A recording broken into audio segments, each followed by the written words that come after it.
నమస్తే, నేను Yashoda. Welcome to Pallavi TV. Nani Naveen Reddy social media influencer కాదు, తనదైన కామెడీ టైమింగ్ తో అలరిస్తూనే ధర్మరక్షణ కర్తవ్యాన్ని గుర్తు చేస్తున్నారు. మాట్లాడదాం.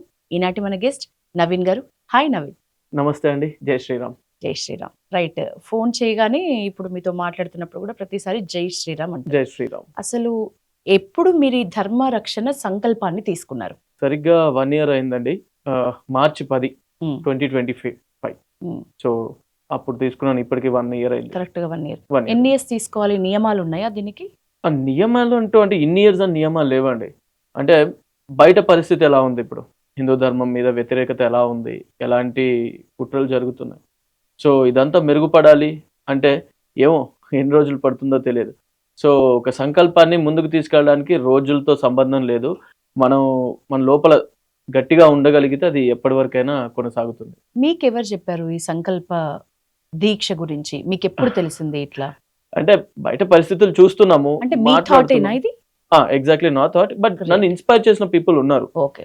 సో బయట పరిస్థితులు చూస్తున్నాము, ఏదైనా ఉంటే మనం మాట్లాడుకోవడం ఇంట్లో వాళ్ళతో, ఇది జరుగుతుంది కామన్ గా. బట్ మొదటిసారిగా మెయిన్ గా అయితే పొలిటీషియన్, సెలబ్రిటీ మన పవన్ కళ్యాణ్ గారు, ఆయన ముందుకొచ్చి సనాతన ధర్మం గురించి మాట్లాడి, బీయింగ్ అంటే అంత పెద్ద స్టేజ్ లో ఉన్నప్పటికీ కూడా ధైర్యంగా ముందుకొచ్చి, అరే మనం చేస్తుంది కరెక్ట్ అయినప్పుడు తప్పేముంది, మనం ఎవరిని కించపరచట్లే, కానీ ఎవరైతే మనల్ని అంటున్నారో దాన్ని కూడా అడ్డుకోవడంలో, దాన్ని కూడా అంటే మనం వెళ్ళి దానికి స్టాండ్ తీసుకొని నిలబడి మాట్లాడడంలో తప్పేముంది అని ఆయన ముందుకొచ్చి దీని గురించి అన్ని చోట్ల మాట్లాడాడు. సో ఎప్పుడైతే ఆయన మాట్లాడారో నాకు అనిపించింది, అంటే మనం ఫాలో అవుతున్నాం, చిన్నప్పటి నుంచి దేవుని మొక్కుంటాం, వెళ్ళి దేవుని మొక్కుతాం, నేను బాగుండాలి, నాకు అంతా మంచి జరగాలి, నా కుటుంబం బాగుండాలని. మరి అలాంటి ధర్మానికే ఇబ్బంది కలుగుతున్నప్పుడు మనం ఎందుకు నోరు తెరిచి దాని గురించి మాట్లాడలేకపోతున్నాం? ఇబ్బంది జరిగినప్పుడే. సో అప్పుడు అనిపించింది, సో ప్రతి ఒక్కరం కూడా బీయింగ్ హిందూ, ప్రతి ఒక్కరు కూడా దీనికి ఇలా ఉండాలి అని అనిపించి then I started doing these videos. Inspiration ఉన్నా కూడా థాట్ అయితే మీది కదా, చాలా మంచి థాట్ నిజానికి. మీరు జై శ్రీరామ్ అని అంటారు, ప్లస్ తప్పకుండా మీ నుదుటిన ఆ బొట్టు కరెక్ట్ గా చంద్రవంక ఆకారంలో ఉంటుంది. దానికి రీజన్? దానికి అంటే ఇప్పుడు చూడండి, హిందుత్వంలో ఏదైతే మనం బొట్టు పెట్టుకున్న ఇది ఉందో విధానం, అది చాలా ముఖ్యమైనది. కానీ ఇప్పుడు బయట చాలా మంది బొట్టు పెట్టుకున్న హిందువులే హిందూయిజాన్ని మాక్ చేస్తూ కనపడుతున్నారు. అయితే చంద్రకోర్ శివాజీ మహారాజ్ తెలుసు కదా, సో ఆయనే మన ఇన్స్పిరేషన్ గా ఉండాలి అని ఈ చంద్రకోర్ పెట్టుకుంటే మనం ఒక్క మాట, ఒక్క పదం, ఒక అక్షరం అయినా కూడా హిందుత్వానికి వ్యతిరేకంగానో లేకపోతే ఇబ్బంది పెట్టేలాగా మాట్లాడుతున్నాము అని అనిపిస్తే మనస్సాక్షి ఒప్పుకోదు. సో అదే దేవుడి ముందు వెళ్ళి మనం ఆయన్ని దూషించి మాట్లాడాలంటే ఎలా అనిపిస్తుందో, అలాగా మనల్ని కూడా మనం ఒకసారి లోపల క్వశ్చన్ చేసుకోవడానికి ఈ చంద్రకోర్ అయితే నాకు నేను ఎప్పుడు గుర్తు చేస్తూ ఉంటుంది, అరే నువ్వు ఇది నువ్వు అర్థం చేసుకో, నువ్వు ధర్మం వైపు నిలబడాలి, ధర్మం వైపు మాట్లాడాలి, ధర్మంగా బతకాలి. ఇవి నాకు గుర్తు చేస్తుంది కాబట్టి దాన్ని నేను ప్రతీకగా పెట్టుకున్నాను అన్నమాట. ఓకే. ఇందులో ఇంకొకటి కండువ, తప్పకుండా ఏదో ఒక రూపంలో మీ మెడలో కండువ. ఈ 1 year నుంచి కూడా కండువ ప్లస్ ఈ బొట్టు అనేది తప్పకుండా మీరు పాటిస్తున్న నియమాలు. ఒకటి కండువకు రీజన్ ఏమనుకున్నారు? అంటే ధర్మం అనేది గురువులు చాలా మంది చెప్పారు, గరికపాటి గారు కానీ లేకపోతే చాగంటి గారు కానీ చాలా ప్రవచనాల్లో చెప్తూ ఉంటారు. ప్రస్తుతం మనకు ఉన్న సిచ్యువేషన్స్ లో ధర్మం వినపడము, కనపడము రెండు చాలా ఇంపార్టెంట్. సో ఇది జరగాలి అంటే ఒకప్పుడు అనుకోండి పంచ కట్టుకునే వాళ్ళు లేకపోతే జుబ్బాలు వేసుకునే వాళ్ళు, ఇప్పుడున్న మన ప్రొఫెషన్, నాకు యాక్టింగ్ ప్రొఫెషన్ కానీ లేకపోతే ఎక్కడికైనా వెళ్ళిన దగ్గర అలాంటి దుస్తుల్లో నేను వెళ్ళాలి అన్నప్పుడు కొంచెం ఇబ్బందికరంగా ఉంటుంది, అన్ని చోట్ల కుదరదు. కానీ ఈ కండువా వేసుకోవడం వల్ల నాకు ఇబ్బంది అయితే ఏం లేదు.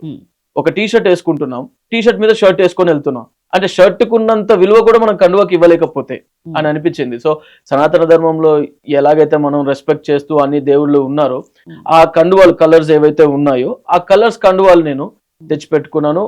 ప్రతిరోజు మార్నింగ్ పూజ చేసుకుంటాను, పూజ చేసుకున్న తర్వాత కండువా వేసుకొని బయటకు వెళ్తాను, ధర్మంగా ఉంటాను, నిబద్ధతతో ముందుకెళ్దాం అనేసి అనిపించింది. సో దీని పరంగా ఏంటంటే ధర్మం కనపడుతుంది కూడా, అవతల వాడికి తెలుస్తుంది. మీ స్లోగనే ధర్మం అనేది మనం వినపడటమే కాదు కనపడాలి. బాగుంది. సో కనపడిస్తున్నారు మీరు 1 year నుంచి కూడా. సో ఇంకెంతకాలం ఇది దీక్ష ఇట్లనే కంటిన్యూ చేయాలనుకుంటున్నారు?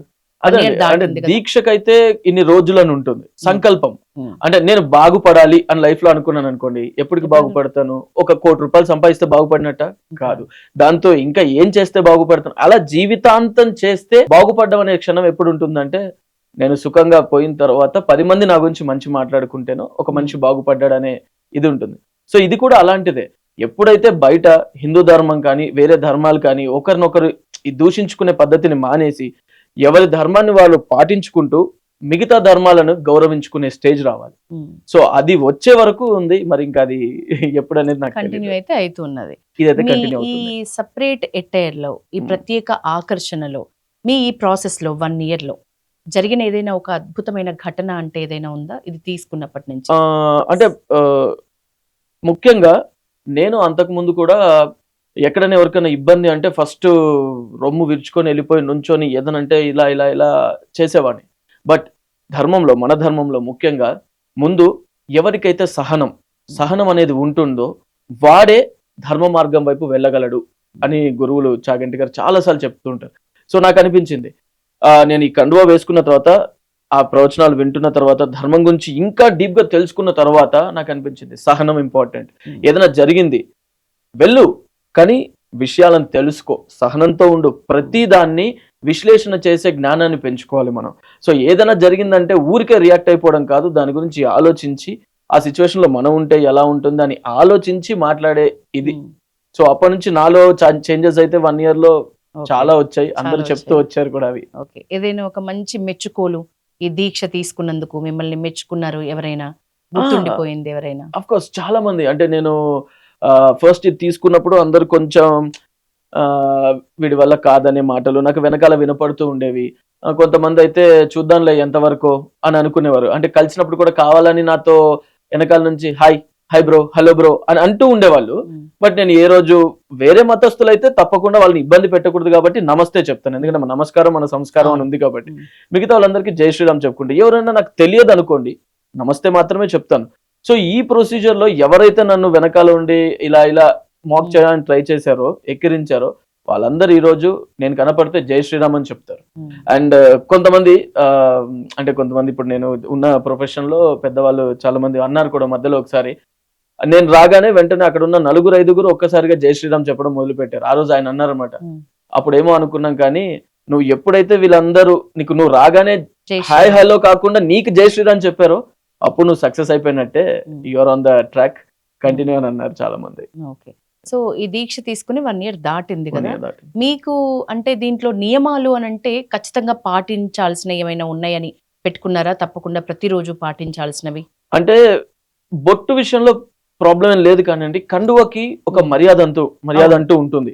సో ఈ కండువకు ఉండే మర్యాదని మనం కాపాడుకోవాలి. దీన్ని ఎక్కడ పడితే అక్కడ పడేయడం కానీ, లేకపోతే మనం బెడ్ మీద పడుకునేటప్పుడు కానీ, లేకపోతే వాష్రూమ్కి వెళ్ళేటప్పుడు కానీ దీన్ని క్యారీ చేయకుండా, నేను వాష్రూమ్కి వెళ్తున్నాను అనుకోండి, తీసి పక్కన పెట్టి ఆ తర్వాత నేను బయటికి వచ్చిన తర్వాత మళ్ళీ ఒక చిన్న శుద్ధి ఉంటుంది అనమాట. ఆ మంత్రం చదువుకొని తర్వాత నీళ్ళు చల్లుకొని మళ్ళీ నేను యథావిధిగా వేసుకుంటాను. ప్రతిసారి స్నానం చేయడం ఇవన్నీ మనకు అవ్వకపోవచ్చు, ఎందుకంటే ఇది ఒక దీక్ష లాగా కాదు, సంకల్పం లాగా 24/7 నేను బయటికి వెళ్తే ఇది నాతో ఉండాలి, నేను కనపడాలని అనుకుంటున్నాను కాబట్టి అలాగా. సో శుద్ధి చేసుకునే మార్గం ఒకటి ఉంటుంది, దాని ప్రకారంగా వి డూ ఇట్. ఈవెన్ చాలా మంది లైక్ నాన్ వెజ్ తినేటప్పుడు నేను నాన్ వెజ్ ఏదైనా ఎప్పుడైనా తినాల్సి వస్తే అప్పుడు తీసి కండువాన్ని లోపల పెట్టేసి దానికి ఉన్న మర్యాదను కాపాడుకుంటూ తర్వాత మళ్ళీ శుద్ధి చేసుకున్న తర్వాతనే వేసుకుంటారు. సో ఈ కండువ కొనుక్కుంటారా లేకపోతే మీకంటూ ప్రత్యేకంగా తయారు లేదు. ఇప్పుడు హనుమాన్ మాలకు ఒక కండువ ఉంది, వెంకటేశ్వర స్వామి మాలకు ఒక కండువ ఉంది, శివమాలకు ఒకటి ఉంది, అయ్యప్ప మాలకు ఒకటి ఉంది. ఇలా ప్రతి మాలకి ఒక ఉంది. అయితే మాల వేసుకున్న వ్యక్తినే కాకుండా అంటే మాలలో ఉన్న వ్యక్తి 41 రోజులు దీక్ష ఉంటారు. మనమైతే ఎప్పటికీ ఉంటాం. పొద్దున్న లేచి ఈ నియమాలు అవైతే ఏం లేవు, కానీ బయటికి వెళ్ళినప్పుడు వేసుకుంటే మనలో ప్రశాంతత, ఆలోచింపచేసే జ్ఞానం పెరుగుతుంది. అట్ ద సేమ్ టైం తప్పకుండా ధర్మం వైపు నిలబడాలి. మనల్ని చూసినప్పుడు అవతల వ్యక్తి ఏమనుకుంటాడండి, అరే వీడు ఒక మంచి వ్యక్తి అనే భావన కలుగుతుంది ఫస్ట్ అటైర్ చూడగానే. అది మనలో పెంపొందించుకోవాలి మనం. నాకు లోపల నేను ఇన్నర్ ఇంజనీరింగ్ లాగా స్టార్ట్ చేసుకుంటే అవతల వాడికి కనపడితే బాగుంటుంది. ఏదో బయటికి కనపడడానికి పైన పట్టారం లోన లొటారం అంటే అది సరికాదు. సో అలా అన్నమాట. సో ఏ కండువ అయినా వేసుకుంటాను, ఆ కండువకి ఒక రెస్పెక్ట్ ఉంటుంది, అది కాపాడుతుంది. కండువ ఏదైనా ఏ కలర్ అయినా. ఇందాక మంచి మాట అన్నారు, శబరిమల అయ్యప్ప దీక్షలు ఒక కలర్ నలుపు. ఇప్పుడు హనుమంతుడి దీక్ష తీసుకునే వాళ్ళు ఆ కాషాయ వర్ణంలో, ఇప్పుడు శివుడి దీక్ష కూడా తీసుకుంటున్నారు, అది కూడా నలుపు. అట్లా రాముని దీక్ష తీసుకుంటున్నారు. సేమ్ ఇట్లానే ఇప్పుడు ఈ ధర్మ సంకల్ప దీక్ష అనడం నిజంగా మనం గతంలో ఎప్పుడు వినలేదు. ఇది ఏ దేవుడికి సంబంధం? ఇది అదేనండి, సనాతన ధర్మానికి సంబంధించింది. ఇది హిందుత్వం అని కూడా కాదు, సనాతన ధర్మమే. ద మోస్ట్ ఏన్షియంట్, ఇంకా వాస్ట్. ఇప్పుడు దీనికి మూలాలు వెతుక్కుంటే నిన్న కూడా ఒకటి చూశాను, 10,000 సంవత్సరాల క్రితం సంబంధించిన కొన్ని ఆర్టికల్స్ బయట. ఫిలిప్పీన్స్ లో కూడా ఒక త్రిశూలం బయటపడింది, చాలా చాలా ఒక గంట బయటపడింది, గరుడ ఉన్నారు దాని మీద. సో ఇలాంటి ఎన్నో సనాతన ధర్మానికి సంబంధించి బయటికి వస్తూ ఉన్నాయి. సో ఏదైతే వాస్ట్ హిందూ ధర్మం అని చెప్పుకుంటున్నామో దానికి మూల కారణమైన సనాతన ధర్మం ఏదైతే ఉందో దాన్ని పాటించాలి. అందులో అన్ని కలర్స్ ఉన్నాయి. సో మనకి కలర్ తో ఇది దీనికి అని ఏం లేదు. ఒక్కొక్క దేవుని రిప్రజెంట్ చేస్తూ ఒక్కొక్క దేవుని, ఒక్కొక్క అమ్మవారిని రిప్రజెంట్ చేస్తూ కూడా మనకు కొన్ని కలర్స్ ఉన్నాయి. అలా అన్నిటికీ దేనికి మనం అతీతం కాదు, అన్ని మనకు అనుకూలమే అన్నట్లుగా. సోషల్ మీడియాలో నవీన్ కి చాలా మంది ఫ్యాన్స్ ఉన్నారు. మీ రీల్స్ అయినా, ఒక ఇసుక లారీకి కూడా ఒక పరదా ఓడిపోతే అప్పటిదప్పుడు ఆపి పరదా కప్పించి మరి మీరు ఇట్లాంటి జనరల్ గా చేస్తూ ఉంటారా సామాజిక స్పృహలో? ఎస్, అంటే దీనికంటే ముందు నేను ఎన్జిఓస్ లో వర్క్ చేసేవాడిని. లైక్ నో యువర్ రైట్స్ అని బ్రదర్ ఉమేష్ అని ఒక ఆయన ఉన్నారు, ఆయన దీన్ని స్థాపించారు, నో యువర్ రైట్స్. సో ఇలాగా రోడ్ల మీద కానీ లేకపోతే ఎక్కడైనా కానీ ఒకడు విచక్షణ జ్ఞానం లేకుండా ప్రవర్తిస్తుంటే వాడికి నాలెడ్జ్ ఇచ్చే విషయంలో మేము ముందుండి, ఎందుకంటే 10 మందికి ఇబ్బంది కలగకూడదు, మనం ఇబ్బంది పెట్టకూడదు. సో దీంట్లో నేను ఉండేవాడిని, తెలుసుకుంటూ ఉండేవాడిని. ఏదైనా కన్స్యూమర్ రైట్స్ ఇష్యూస్ వస్తే కూడా వాళ్ళకి ఇదేని చెప్పడం, ఇలాంటివి చేస్తుండేవాళ్ళం.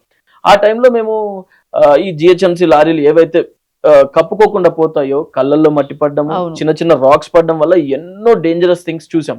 అలా ఎవరివైనా సరే మనకి లారీస్ కనపడితే ఫోటో తీసి మనం జిహెచ్ఎంసీకి పంపిస్తే 25,000 worth fine on the spot పడిపోతుంది వాళ్ళకి, టైం అండ్ ప్లేస్ పెడితే. ఇది వచ్చిన తర్వాత చాలా లారీస్ కి మేము అలా చెప్తున్నాం, చెప్పింది వేస్తున్నాం. కానీ ఏమో ఎక్కడో అనిపించింది ఏంటంటే ఇలా వాడికి ఫైన్ వేయించడం వల్ల వాడు మారట్లేదు అనిపించింది, ఇంకా అలాగే బిహేవ్ చేస్తున్నాడు అనిపించింది. సో ఇలా ఒక వీడియో పెడితే అరే 10 మందికి తెలుస్తుంది, 10 మంది క్వశ్చన్ చేస్తే మిగతా వాళ్ళు మారుతారేమో అనిపించి ఆ రోజు నేను ఆ వీడియో తీయడం జరిగింది. అది వైరల్ అయింది. అండ్ చాలా మంది నేను తర్వాత కలిసినప్పుడు కూడా లేదన్నా మేము కూడా ఆపి అడుగుతున్నాం, వాళ్ళు మా ముందే పట్టా కడుతున్నారు అని చెప్పడం జరిగింది. నవీన్ ఇన్ఫోహాలిక్ ఆల్మట్టి, ఇదేనా ఇన్స్టాలో ఈ పేరుకు చాలా మంది ఫ్యాన్ బేస్ ఉంది. అసలు దీని గురించి చెప్పండి, ఏంటిది? అంటే యాక్చువల్లీ యాజ్ అన్ యాక్టర్ గా కానీ లేకపోతే ఒక ఫోటోగ్రాఫర్ గానీ ఒక డాన్సర్ గా కానీ ఇలా మల్టిపుల్ క్రాఫ్ట్స్ లో ఆల్మోస్ట్ 24 క్రాఫ్ట్స్ ఉంటే అందులో ఆల్మోస్ట్ క్రాఫ్ట్స్ ని నేను ప్రొఫెషనల్ గా అందులో నేర్చుకొని వర్క్ చేసి ఎక్స్పీరియన్స్ సాధించాను. అప్పుడు ఫ్రెండ్స్ ఏంటంటే నీకు ఒక డిఫరెంట్ నేమ్ ఆన్ స్క్రీన్ ఉండాలి అని ఆల్మట్టి, ఇట్లా ఆల్బెత్తర్ అప్పన్న ఇలా ఎలా ఉంటుందో అది ఒక ఆల్మట్టి అనే నేమ్ ఫ్రెండ్స్ ఇచ్చారు నాకు. నా ఫ్రెండ్స్ నాకు ఆల్మట్టి అనే నేమ్ ఇచ్చారు. నాని అనేది చిన్నప్పటి నుంచి ఇంట్లో పిలుస్తుండడం వల్ల ఆల్మట్టి నాని అనేది ఒక స్క్రీన్ నేమ్ కింద మారిపోయింది. దానివల్ల నవీన్ అది ఎవరికి తెలియకుండా పోయింది. కానీ తర్వాత డబ్బింగ్స్ లో నవీన్ అనే నేమ్ వాడడం ఇంపార్టెన్స్ అయ్యి ఆల్మట్టి అనేది ఉండిపోయింది. ఇప్పుడు అందుకే ప్రొఫైల్ పైన కూడా ఇన్ఫోహాలిక్, ఎందుకంటే ఇన్ఫర్మేషన్ ని జెన్యూన్ గా ఎంతవరకు ఇవ్వాలో అంతవరకు ఇస్తూ అది ఉంది కాబట్టి దాన్ని ఇప్పుడైతే ఇన్ఫోహాలిక్ _ సనాత నాని, లాస్ట్ లో సనాతని అంతే అనుకోండి. అయితే నాని ఇప్పుడు ఇన్ని చోట్ల మీకు కొంత మేధస్సు సంపాదించుకుంటున్నారు, ఒక అనుభవం సంపాదించుకుంటున్నారు, ఇన్ని యాంగిల్స్ లో డాన్సర్ ప్లస్ మంచి ఇన్ఫ్లుయెన్సర్, ఇప్పుడు దీక్ష తీసుకొని ఇంకా చాలా పాపులర్ అయినారు, డబ్బింగ్ చెప్తున్నారు, అదే సంకల్ప దీక్ష డబ్బింగ్ చెప్తున్నారు. సో మీ వాయిస్ కూడా చాలా, అంటే వింటుంటే ఎన్నో చోట్ల విన్న అనుభూతి నాకు తెలుస్తోంది. సో అల్టిమేట్ గా ఇన్ని కేటగిరీలో ఒక టాప్ మోస్ట్ ఎక్స్పీరియన్స్ అంటే ఏం చెప్తారు? అది ఎప్పుడు? ఓవరాల్ గా అయితే అది ధర్మం వైపేనండి. ఎందుకంటే యాజ్ అన్ యాక్టర్ గా ఉన్నప్పుడు కూడా ఒక మనిషి ముందుకెళ్తున్నప్పుడు ఒక రోల్ వచ్చినప్పుడు మంచి రోల్ చేసినప్పుడు తెలియకుండా ఎండ్ ఆఫ్ ద డే లోపల చిన్న లెవెల్ అనేది పెరుగుతూ వచ్చేది. ఒక మంచి క్యారెక్టర్ చెప్పినప్పుడు డబ్బింగ్ లో కానీ ఎక్కడైనా కూడా, అంటే బయటికి మనం ఎటువంటి ఇది చూపించాం కానీ లోపల మనకి తెలియకుండా ఒక ఒక మొలుస్తుంది, ఒక తెలియని ఈగో ఒకటి మొలుస్తూ ఉంటుంది. అలా ఏ ప్రొఫెషనల్ అయినా మొలవచ్చేమో, కానీ ధర్మం వైపు నిలబడిన తర్వాత ప్రతిరోజు నేను తెలుసుకుంటున్న విషయాలను చూస్తే నాకు తెలిసింది గోరంతా, తెలియాల్సింది కొండంత అనేది ఏదైతే ఉందో అది కళ్ళకు కట్టినట్టుగా క్లియర్ గా కనపడుతుంది. ఇప్పుడు రామాయణ మహాభారతాల గురించి రోజు వింటూ ఉంటాను, నాకు సంకల్పంలో భాగంగా ప్రవచనాలు వింటూ ఉంటాను, టైం దొరికితే గురువు గారుల దగ్గర నుంచి అన్ని నేర్చుకుంటున్నాను. వాళ్ళు చెప్తున్న విషయాలు లైక్ వింటున్నప్పుడు అరే అసలు వింటున్నాను, తెలుసుకుంటున్నాను, ఇంకా ఎంత ఉంది, వెనక్కి తిరిగి చూసుకుంటే నా జీవితం అంతా ఎంత చేసినా సరిపోదు. సో నాకు అక్కడ అనిపించింది నేను ఎంత దీని ముందు అని అనిపించింది. సో ఈ మార్గములో ఉన్నామంటే మాత్రం ఒక మనిషికి ఈగో అన్నది ఎట్టి పరిస్థితుల్లో దగ్గరికి రాదు. అది రాకపోవడమే మనం. మీలో కూడా సహనం బాగా పెరిగిందా? ఓర్పు, చాలా సహనం? చాలా చాలా చెప్తున్నాను కదా, ఎవడన్నా ఏదన్నా అంటే ఫస్ట్ రియాక్ట్ అయి మాట్లాడేవాడిని. బట్ రాముడికి ఎంత సహనం ఉండేదో అది ఇప్పుడు ప్రతి ఒక్కడికి ఉండాలి. అట్ ద సేమ్ టైం అది దాటితే ఛత్రపతి శివాజీ మహారాజ్ లాగా ముందుకు వెళ్ళాలి. ఈ రెండు కూడా కలిసి ఉండాలి. కానీ ముందు సహనంతోనే ప్రతిదాన్ని డీల్ చేయడం నేర్చుకోవాలి. అప్పుడే మనకి రైట్ మార్గంలో డెసిషన్స్ మేకింగ్ చేయగలం అనేది నేర్చుకున్నాను నేను. ఈ సంకల్ప దీక్ష నేపథ్యంలో అడుగుతున్నా, ఇప్పటివరకు ఈ జర్నీలో మిమ్మల్ని బాగా ఇన్స్పైర్ చేసిన వ్యక్తి, ఇప్పటికీ చేస్తున్న వ్యక్తి అంటే ఎవరు? అదండి, పవన్ కళ్యాణ్ గారు. బికాజ్ ఆయన తెలుసు కదా, అంత పొజిషన్ లో ఉండి కూడా దీక్షలు చేస్తూనే ఉంటాడు, ఎప్పుడు ఇలా ముందుకు వెళ్తూనే ఉంటాడు. అండ్ తర్వాత ఆఫ్ కోర్స్ ఫస్ట్ నుంచి మంచి ఫ్యాన్. అండ్ తర్వాత ఎప్పుడైతే ఆయన దీని వైపు వచ్చారో ఇంకా డివోటీ అయిపోయానని చెప్పొచ్చు కంప్లీట్ గా. అండ్ తర్వాత చాగంటి గారిని నేను గురువుగా భావించాను. చాగంటి కోటేశ్వరరావు గారిని ప్రతిరోజు నేను ఏదో ఒక టైంలో ఆయన స్వరం వినంది నాకు రోజైతే కుదరదు, ఇంకా అసలు అవ్వదు. బండి మీద వెళ్తున్నా కూడా ఆయన స్వరం వింటూ ఉంటాను, ఇంట్లో ఉన్నా కూడా కంపల్సరీ ఆయన ప్రవచనాలు వింటూ ఉంటాను, వాటిని పాటిస్తూ కూడా ఉన్నాను. సో వీళ్ళిద్దరు అయితే నాకు చాలా ఇంకా సూపర్ హీరోస్ ఆఫ్ మైండ్ అని చెప్పొచ్చు. ప్రస్తుతం ఏం చేస్తున్నారు నవీన్? అంటే మీ ఎడ్యుకేషన్ క్వాలిఫికేషన్ ఎక్కడ, ప్లస్ అలాగే మీ బాల్యం ఎక్కడ గడిచింది? నేను పుట్టిందైతే కర్నూలు, పెరిగిందంతా ఇక్కడ తెలంగాణలో పెరిగాను. స్కూలింగ్ అంతా ఇక్కడే అయింది, కాలేజ్ కూడా ఇక్కడే అయింది, ఇంజనీరింగ్ అంతా ఇక్కడే అయిపోయింది. ఐఎమ్ గ్రాడ్యుయేట్ ఫ్రమ్ సంస్కృతి college, 2014 passed out, engineer computer science. But నాకు ఫస్ట్ నుంచి ఈ యాక్టింగ్ లైక్ వీటిలోనే ఉండాలి, చదువు ఉండాలి, మనిషి కన్నాక చదువు ఉండాలి కంపల్సరీ. అది ఒక డిసిప్లిన్ ని నేర్పిస్తుంది కాబట్టి అది క్యారీ ఫార్వర్డ్ చేస్తూ వచ్చాను. ఆ తర్వాత 2018లో నేను తెలుగు యూనివర్సిటీ నుంచి మాస్టర్స్ ఇవి కంప్లీట్ చేస్తూ వచ్చాను. కానీ ఏది ఏమైపోయినా, ఎంత చదువుకున్నా ఇండస్ట్రీలోనే ఒక క్రాఫ్ట్ లోనే మనం షైన్ అవ్వాలి, ఉండాలి, ఇటువైపు నుంచి బయటికి వెళ్ళకూడదు అనే పాయింట్ లో నేను చాలా గట్టిగా ఉన్నాను. డబ్బింగ్స్ అయితే ఆల్ గ్రేట్ అండి, జరుగుతూనే ఉన్నాయి ప్రాజెక్ట్స్ అవి ఇవి. అండ్ యాక్టింగ్ వైజ్ అయితే రీసెంట్ ప్రాజెక్ట్స్ అయితే ఈటీవీ విన్ లో ఈఎంఐ ఎవ్రీ మంత్ ఇన్సెక్యూర్ అని ఒక ఎపిసోడ్ వచ్చింది, కథాసుధలో ఒక ఎపిసోడ్ వచ్చింది. అండ్ ఆ తర్వాత ప్రెసెంట్ ఒక మంచి మూవీ చేస్తున్నాను, అది వచ్చేసి Atreyapuram brothers, title Atreyapuram brothers. ఆ మూవీలో ఒక మంచి క్యారెక్టర్ చేస్తున్నాను. అవునండి, ఈ రెండు. నవీన్, ఇప్పుడు తరుణ్ ఇన్సిడెంట్ తీసుకుంటే ఓవరాల్ ఇన్సిడెంట్ మీద మీ అభిప్రాయం ఏంటి? అంటే ఇందాక మనం అనుకున్నాం కదా అండి, సహనం ఏదైతే అది లేకపోవడం వల్ల జరిగిందేమో అనిపిస్తుంది. ఏ మతంలో కూడా మనం రూట్స్ లో చూస్తే వాడిని ఇలాగే దండించాలి, శిక్షించాలి అని ఎక్కడ ఉండదు. తర్వాత ఈ ప్రవక్తలు కానీ ముందుకొచ్చే చెప్పేవాళ్ళు దాన్ని వాళ్ళకు అనుకూలంగానో లేకపోతే వాళ్ళ ఏదైతే మతాన్ని గట్టిగా స్థాపించాలనే ఆలోచనలతో చాలా విషయాలని వక్రీకరించి వాళ్ళకి నూరు పోస్తూ కొత్తగా పుట్టించారు కూడా. ఎందుకంటే నేను ఇప్పుడు చాలా చూస్తున్నానండి, చాలా ఉన్నాయి మనకి ఇప్పుడు సోషల్ మీడియా వచ్చిన తర్వాత. యాక్చువల్లీ ఇట్స్ గాడ్ గ్రేస్ అనుకోవాలి, చాలా విషయాలు తెలుస్తూ వస్తున్నాయి. ఈ జిహాదీల విషయం కూడా చాలా తెలుస్తూ వస్తున్నాయి. వాటి గురించి అల్తకియా అని కూడా మనం ఈ మధ్య వింటూ ఉన్నాం. అల్తకియా గురించి చాలా మంది చెప్తున్న దాంట్లో వాళ్ళ మతస్థులే వాళ్ళ ప్రవక్తలే చెప్తూ ఉంటారు, ఒక నెగిటివ్ మీనింగ్ లో చెప్తూ ఉంటారు, వీళ్ళతో మనం ఫ్రెండ్షిప్ చేయాలి, వీళ్ళని అవసరం వచ్చినప్పుడు వీళ్ళని వాడుకోవాలి ఇలాని. కానీ యాక్చువల్ రూట్ లో చూస్తే మాత్రం అది కాదు మీనింగ్ అని ఎవరైతే స్వచ్ఛంగా, ఇప్పుడు నాకు ముస్లిం ఫ్రెండ్స్ ఉన్నారు, క్రిస్టియన్ ఫ్రెండ్స్ ఉన్నారు, వాళ్ళు చెప్తారు అరే అది కాదురా మీనింగ్. కానీ దాన్ని ఎవరు తెలుసుకోగలరండి? జ్ఞానం ఉండాలి, సహనం ఉండాలి. ఆ వ్యక్తి మాత్రమే అరే అస్సలు సంగతి ఏంటి అని లోపలికి వెళ్ళి తెలుసుకుంటాడు. మిగతా వాళ్ళందరూ వీళ్ళు చెప్పిన విని వాటికి అలవాటు పడిపోయి ఇవన్నీ జరుగుతున్నాయి సమాజంలో అని నాకు అనిపిస్తుంది. అక్కడ కూడా తరుణ్ విషయంలో అతను వెళ్ళి మాట్లాడుతున్నప్పుడే దాడి చేయడం, అది సహనం లేకపోవడం వల్ల లోపల ఒక అరే అవతల వ్యక్తి వీడు అన్యమతస్థుడు అనే ఒక ఏదైతే భావన ఉందో దాని వల్ల ఇలా జరిగింది. సోషల్ మీడియా ద్వారా మీరు చెప్పిన ఏదైనా విషయం చాలా బ్లాస్ట్ అయ్యి నిజానికి మీకు మంచి అప్రోచ్ రావటం కానీ, మంచి ప్రశంసలు రావటం కానీ, అప్లాజ్ రావటం కానీ జరిగిందా ఏ టాపిక్ లో? అఫ్ కోర్స్ ఈ ఎన్జిఓలో నేను చేస్తున్నప్పుడు ఇవైతే నేను మీకు చెప్పాను కదా, ఈ సమాజంలో ఏవైతే అంటే కన్స్యూమర్ రైట్స్ కి సంబంధించి కొన్ని ఉంటాయో, మనుషులకి ఇబ్బంది పడే విషయాలు ఏవైతే ఉన్నాయో అవి చెప్పినప్పుడు ఆ వీడియోస్ అన్ని చాలా వైరల్ అయ్యాయి. దానివల్ల చాలా మందికి నా వాయిస్ బాగా రీచ్ అవ్వడం జరిగింది. అండ్ తర్వాత ఈ ధర్మం బేస్డ్ వీటిలో రీసెంట్ గా బయట గొడవలు జరుగుతున్నాయి. వాటిని కొంతమంది ఎలాగా అంటే తప్పుగా చూపిస్తున్నారు. నేను తప్పుగా అని కాకుండా, అంటే అవతల వాడు తప్పు చేశాడని కాకుండా, అరే అసలు తప్పుకి కారణం ఏంటి, ఇలా జరుగుతూ వస్తుంది.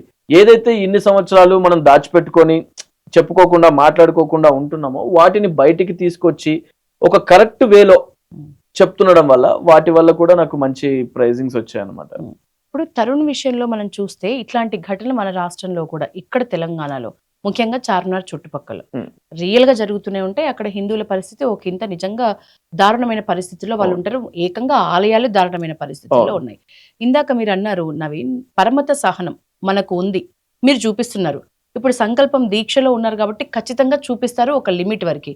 కానీ ఆ లిమిట్ మనకు సరిపోకుంటే, అవతల వాళ్ళు అట్లాంటి లిమిటే లేకుండా ప్రవర్తిస్తున్నప్పుడు మనం పరమత సహనం అనేది పాటించాల్సిన అవసరం ఉందా, దాటాల్సిన అవసరం ఉందా? అంటే ప్రతిదానికి ఒక లిమిట్ ఉంటుందండి. గురుగారు చెప్తారు, చెలియలి కట్ట అని ఉంటుంది. సముద్రం బయటికి ఉప్పొంగకుండా ప్రతిరోజు దాని తత్వం ఏంటంటే పొంగుతుంది, అక్కడ వరకు వచ్చి అలా అలలు కొట్టి వెనక్కి వెళ్ళిపోతుంది. దానికి తెలుసు దీన్ని దాటకూడదు అనే దాని స్వభావం. అయితే ఎప్పుడైతే మనమే చేస్తున్న తప్పుల వల్ల ఏంటో చేదనొచ్చు, అది దాటాలి అని అనుకుంటే ఊరిని ముంచేయడం దానికి ఒక సెకండ్ పని కాదు. సో ఎంత సహనంతో ఉన్నా ఒక వ్యక్తి ఆ సహనాన్ని దాటి ముందుకెళ్ళడానికి ఒక పాయింట్ ఉంటుంది కదా, అక్కడ వరకు వెళ్తే తప్పకుండా నిలబడాలి. అందుకే అంటున్నాను, ఛత్రపతి శివాజీ మహారాజ్ని ఎందుకు ఉదాహరణగా పెట్టుకొని, అంటే ఆయన్నే మాకు మెయిన్ గా పెట్టుకొని ఎందుకున్నామంటే ఖండించి ముందుకు వెళ్ళాడు. పవన్ కళ్యాణ్ గారు కూడా అంతే, తప్పు జరిగితే వెంటనే మాట్లాడతారు, కప్పిపుచ్చుకోరు. ఇప్పుడు అవతల వాళ్ళు ఏం చేస్తారంటే, అరే వీళ్ళ ఓటు బ్యాంకింగ్ కోసమో స్వలాభం కోసమో దేనికోసమో అటువైపు వెళ్ళి బొట్టు పెట్టుకొని కూడా కొద్దిగా వాళ్ళ వైపు మాట్లాడదాంలే, బయాస్డ్ గా ఉందాంలే అనిపిస్తుంది. అంటే నిజం మాట్లాడి నిర్భయంగా మాట్లాడడం వల్ల మీకేంటి ఇబ్బంది అనుకుంటారు కొంతమంది, అరే వాళ్ళు అదంటారు ఇదంటారని. నిజం చెప్తే కోపం రావచ్చేమో, కానీ అందుకే అన్నాను సహనం ఉంటే వాడు కూడా, అవతల వ్యక్తి కూడా సహనం ఉంటే ఆలోచిస్తే కరెక్టే కదా అని అనిపిస్తుంది. ఎవరైతే నేను చెప్తున్నానో, నాకున్న కొంత మంచి ఫ్రెండ్స్ ఎవరైతే ఉన్నారో వాళ్ళ దగ్గర నుంచి వాళ్ళ మతంలోని విషయాలు నేను నేర్చుకున్నప్పుడు వాళ్ళు ఇలాగే సహనంగా ఉంటున్నారు. అందుకే బయట అందరినీ, అన్య మతస్థుల ప్రతి ఒక్కరిని దూషించట్లేదు, తప్పు చేసిన వ్యక్తినే దూషిస్తున్నాం. ఆలయాన్ని ఎవడైతే వచ్చి ధ్వంసం చేస్తున్నాడో వాడినే దూషిస్తున్నాం. ఎవడైతే భారత్ మాతాకి జై అనడానికి ఇబ్బంది పడుతున్నాడో వాడినే మనం మాట్లాడుతున్నాం. అందరినీ ఒక తాటిన కట్టట్లేదు, ఎట్టి పరిస్థితుల్లో కట్టకూడదు. ఎందుకంటే మానవత్వం అనేది ఒకటి ఉంది. మనం కూడా ఒక ఇండియాలో ఉన్నాం, ఇండియాలో పుట్టిన వాడికి ఇది నా దేశం అనే ఒక భావన ఉంటుంది కదా, వాడిని మనం ఎలా దూరం పెట్టగలం? ఫైనల్ గా పేరెంట్స్ కి ముఖ్యంగా ఈ ధర్మ సంకల్ప దీక్ష, ఎవరైతే తమ పిల్లల్ని మంచి హిందువులుగా, హిందూ సంస్కృతిలో ముఖ్యంగా ధర్మాన్ని కాపాడడానికి ముందుండడంలో విలువలు నేర్పిస్తున్నారో ఆ పేరెంట్స్ కి ఈ దీక్ష వల్ల జరిగే మిరాకిల్స్ అనాలో, లేకపోతే ఈ దీక్ష వల్ల మనకు జరిగే మార్పులు, మంచి మార్పులు అనాలో, వాళ్ళకు సంబంధించి ఒక ఎండ్ లైన్ చెప్పమంటే ఏం చెప్తారు? తప్పకుండా 2 ఎగ్జాంపుల్స్ చెప్తాను. నేను ఇది తీసుకున్న తర్వాత నా కో డబ్బింగ్ ఆర్టిస్ట్ ఎవరైతే వాళ్ళ పాప నా అటైర్ చూసిన తర్వాత, ఆడపిల్ల ప్రతిరోజు చంద్రకోర్ పెట్టుకొని స్కూల్కి వెళ్తుందంట. ఆవిడలో తను ఎంత అంటే చెప్తుంది, అరే నేను నా పాపను చూసినప్పుడల్లా అనిపిస్తుంది నాకు, అరే తను చాలా మారింది అని. ఇలా పెట్టుకోవడం వల్ల నేను చెప్పాను కదా, ఇన్నర్ ఇంజనీరింగ్ లోపల నుంచి అరే మనం మారాలి అనేది ప్రతిదీ వస్తూ వచ్చింది. ఆ తర్వాత ఈ మధ్య నేను మా ఇంటి కింద కొత్తగా చిన్నపిల్లలు వచ్చారు, ఒక 6-7 ఏళ్ళు ఉంటాయేమో. ఆ పాప నేను అలా నడుచుకుంటూ పైకి వెళ్తుంటే నాకు జై శ్రీరామ్ అని అన్నది. మనం సడన్ గా ఒక్కసారి ఆగిపోయాను, చిన్నపిల్ల నన్నే అన్నదా, నాకే చెప్పింది. వెనక్కి తిరిగి చూసి నేను లోపల చెప్పిన ఒక 4 రోజులైంది ఇన్సిడెంట్ జరిగి, కానీ లోపల నేను ఇప్పటికీ ఆనందపడుతూనే ఉన్నాను. సో చిన్న పిల్లల్లో జై శ్రీరామ్ అని పలకాలి అని అనిపించిందంటే ఆయన గురించి తెలుసుకుంటారు. ఆయన గురించి తెలుసుకుంటే ఎన్నో విషయాలు తెలుస్తాయి. ధర్మం గురించి తెలుస్తుంది, నడవడిక తెలుస్తుంది, సమాజంలో ఎలా ఉండాలో తెలుస్తుంది, పెద్దలతో ఎలా ఉండాలో తెలుస్తుంది. అసలు చెప్పాలంటే జీవన్ మార్గమే తెలుస్తుంది. మరి what is life? All about learning good things. So ఇలా ఉండడం వల్ల తప్పకుండా లోపల మనకి చాలా మంచి జరుగుతుంది, అది సమాజానికి కూడా మంచిదే. మంచి వర్డ్ ఇన్నర్ ఇంజనీరింగ్, అద్భుతం, అది మంచి వర్డ్ నిజంగా. Thank you so much Naveen. మీరు ఈ దీక్షలో ఇంతే మంచి పేరు తెచ్చుకోవాలి, అట్లాగే మీ పర్ఫార్మెన్స్లు ఏవైతే ఉన్నాయో అవన్నీ కూడా సక్సెస్ఫుల్ గా కొనసాగాలని మనస్ఫూర్తిగా కోరుకుంటూ మీ టైం మాకు ఇచ్చినందుకు థ్యాంక్ యూ సో మచ్. జై హింద్, జై శ్రీరామ్.